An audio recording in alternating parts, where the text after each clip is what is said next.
VB Rajendra Prasad గారి నిర్మాతగా, అలాగే పవన్ సాదినేని గారి దర్శకత్వంలో మా నారా రోహిత్ నటించిన ఈ సావిత్రి, అలాగే నందిత నటించిన ఈ సావిత్రి చిత్రం ఆడియో ఆవిష్కరణకు విచ్చేసిన చలనచిత్ర రంగంలోని ప్రముఖులకు, నిర్మాతలకు, శ్రేయోభిలాషులకు, నటీనటులకు, కళాభిమానులకు, అలాగే నందమూరి నారా అభిమానులకు, పాత్రికేయులకు, అలాగే ముఖ్యంగా ఈనాటి ఈ యొక్క కార్యక్రమం కథానాయకుడు అయిన ఇద్దరు, ఒకళ్ళేమో చిత్రం దర్శకులు, రెండోదేమో చిత్రం సంగీత దర్శకులు శ్రావణ్ గారికి, మిగతా చిత్రం నటించిన నటీనటులందరికీ కూడా నా హృదయపూర్వక కళాభివందనాలు తెలియజేసుకుంటున్నాను. చాలా సంతోషంగా ఉంది ఈరోజు ఈ కార్యక్రమం. ఒక మా కుటుంబ సభ్యులు ఇద్దరే కాకుండా, ఒక నారా రోహిత్, ఒక తారక రత్న అనే కాకుండా మిగతా ఇక్కడికి విచ్చేసిన నా అభిమాన కుటుంబ సభ్యులందరికీ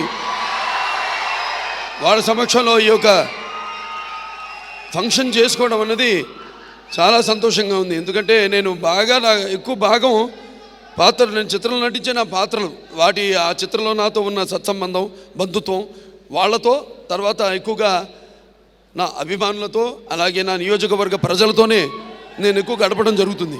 కాబట్టి సమాజమే దేవాలయం, ప్రజలే దేవుళ్ళు, అందులో నేను అర్చకుడిని అని నాన్నగారు ఒక కొత్త నినాదాన్ని అప్పుడు సృష్టించి, ఆనాడు మరి ఒక రాజకీయానికి ఒక కొత్త అర్థం, సమాజానికి కేవలం ప్రజలు పాలించబడడానికే కాదు, పాలించబడే ప్రజలకి పాలించేవాళ్ళు ఎప్పుడు సేవకులు, వాళ్ళ అవసరాలను తీర్చాల్సిన బాధ్యత వాళ్ళది అన్న ఒక కొత్త నిర్వచనం ఇచ్చిన విశ్వవిఖ్యాత నట సార్వభౌమ నందమూరి తారక రామారావు గారిని స్మరించుకుంటూ, సావిత్రి సినిమా మరి చూస్తుంటే నేపథ్యం మంచి, ఒక సకుటుంబ సపరివార సమేతంగా చూడదా ఒక మంచి సినిమా అనిపిస్తుంది.